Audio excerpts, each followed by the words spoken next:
It was sometime right around January, later part of January, when I started to hear about the coronavirus, and I couldn't help but thinking, what perfection when it comes to timing. And what I mean by that, my Spiderman senses kicked in. What perfection. And I said it, and take a look at some of those videos from the past. This has nothing to do with the virus. And I even challenged people. You won't find any sick people. You'll hear about sick people on television, but you won't find anybody. I keep getting a lot of comments. Well, I know somebody that was sick. I know somebody from somebody that was sick. And then I get a response, oh, false negative, my bad. I personally don't know anybody that was ever sick. Now, I've said it before. I'll say it again. The coronavirus, I believe, does exist. I do think people are getting it. But to me, it's nothing more than a serious flu, where we should get it just so we can acquire an immunity to it, very much like chicken pox and the mumps. Why am I bringing up this whole timing thing? Because at the time, I said this was created. It was created to overthrow our presidency, our elections coming in November. I said it then. Lord and behold, somebody snuck out of China and is confirming that. They're not only confirming that, they're saying that this was 100% created in a laboratory. This was not taken from the outside and then worked upon and built upon. This was created fresh for military purposes. That is fact. Both people on the aisle, when I mean politically, both people, including the news media outlets, agree. Created in China. Created in a lab. There's no disputing that. But what the news is not talking about is something that is really bothering me. That's just scratching at the back of my head. And that is the timing. It's kind of like a detective. There's something just not quite right, although the puzzle pieces line up. Something's still not right. Now, I have no proof of this. And it's strictly opinion. So what I'm about to tell you cannot be proven. At least not yet. And that's the portion about the timing. Now, I can understand China wanting to overthrow President Trump because he has laid down the law. I admit that. There is justification for China to create a virus to overthrow the presidency and hopefully getting somebody in that is weaker. I'll leave it at that. But the risk is just too high. They themselves know, being scientists, that this might be able to be tracked. You would have thought they would have killed off the first people who were found to be ill in their country, because that's what gave them away. The first ill established ground zero. So they didn't do that. I don't know why. It's almost like they weren't worried about somebody walking it backwards and finding its origin. And that leads me to believe something else. Was that lab contracted to create that virus? No, not by the Chinese government, although they might have had a play in it, had a part in it, maybe being the approving authority over the contract. But who was the contractor? Many people believe 9/11, the day the Twin Towers fell, it was an inside job that was contracted to people in the Middle East. Many people believe a lot of things about the shadow government. Now, the shadow government doesn't necessarily mean the entire government. It's just a small faction within the government that tries to manipulate and control the government as a whole. Could they be the contractors? Could they have hired that lab to create this virus because the timing it came out was impeccable? Until this day, they are not letting, both news media outlets and politicians are not letting this go away, the shutdown go away. They're not letting our kids go to school. They're keeping businesses shut down to this day, lying about the coronavirus, no longer talking about the cases of deaths, but just cases alone. You got to think about that. Could they have been the contractors, the shadow government, working in cahoots with the Chinese and the Democrat Party? Just something to think about. That's all I'm saying.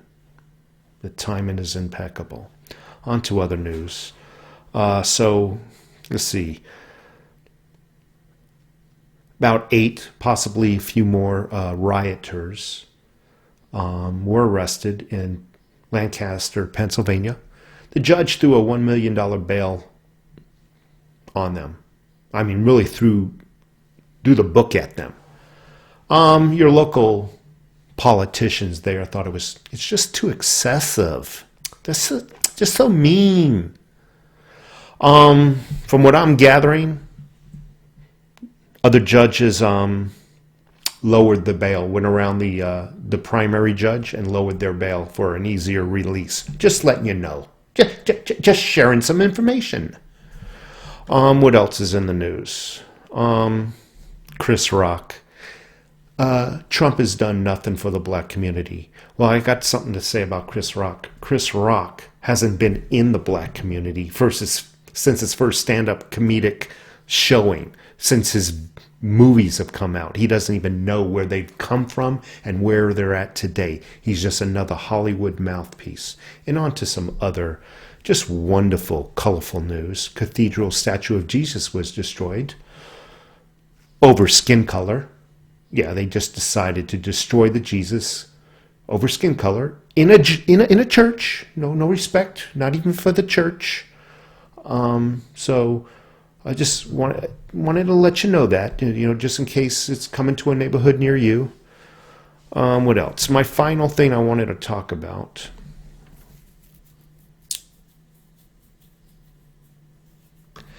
is this one right here. Now the video is going to start, so I want to stop it when the video, when the audio kicks in. I want to stop it. But this is what I want to talk about it, okay? Come on, hurry up. All right, whatever. So I want to, just in case you don't know who Ilhan Mohar, crap, who she is, that's her right there. Let's get a better image because I want you to really savor her. That's her right there. Okay? Just remember, you know who I'm talking about now, right? 2 aides for Ilhan Omar, the challenger, shot. Both of them shot. One was killed with let me do the other eyeball. With no apparent links to the election. Let me tell you something. This is what they do in Mexico. You challenge a political party, a corrupt political party, you might wind up shot. Your family might wind up with a, what do they call that? With your throat sliced. They pull the tongue out of the slice. I forgot what that's called. They do that in Mexico. They'll slit your throat and pull the tongue out your slit of the throat. Countries in the Middle East do that. You oppose a sitting political authority in an election, you can wind up dead or your family can wind up dead. Now, again, this is all speculation, what I'm saying to you. But what we need to do is remember this in case a future incident happens to show up again, so we can plot out a projection. Because if that's what's starting to happen in this country, where they're attempting to squash any opposition through death and mayhem, intimidate people from running, it needs to be handled. It needs to be freaking handled. That's pretty much... Oh, there was just one last thing I wanted to talk about. It's a Butte. Let's see if I can find it. It was a Butte. Let's see if I can find it. Oh, this is it. I just messed that up. Let's see if I can get it. Come on. Let's see. This is it. City council members demanding answers as crime spikes across the city, with shootings reaching a 5-year high. But after pledging to, quote, dismantle the police just a couple of months ago, the city council is now sounding the alarm and blaming the police. Okay, you get the point. The people who defunded the police are now griping that the police are not doing their job. You understand what defunding is? And I'm not talking to you, more or less to them. Defunding, you're working with less. You're spreading the peanut butter thinner. Possibly, you don't have enough police officers to respond to all the calls. And let's not forget, along with defunding were additional regulations taking away police officers' tools, tear gas, and certain essential items to defend themselves. Let's not forget that. These same people who defunding the police now are accusing the police of not doing their job. I'm going to tell you where this is going to go in the future, because you're going to hear about it. They know what they've done is wrong. They know it's politically wrong to defund the police. And they're going to turn it around to make the police look bad. They're going to say the police are not doing their job. This has nothing to do about defunding. The police are just scared and lazy, and they're just refusing to answer calls. And this has nothing to do about defunding. That's what they're going to tell their constituents. Still vote for us. This is the police's fault. Their lack of response to your needs have nothing to do with our defunding. Have nothing to do with our removing tear gas and other essential tools from their arsenal to combat riots. Has nothing to do with that. It's the fact that they're just not responding. They're just eating donuts, or they're just lazy, or they're just, this is where it's going. They're going to turn this defunding thing around to where they're no longer blamed for that stupid action of the defundation. Anyway, I'm going to run. I appreciate everybody who's taken the time to listen to me. As always, if you can subscribe if you haven't, give me the thumbs up, leave a comment, and as always appreciate if you support my channel. Take care of yourselves.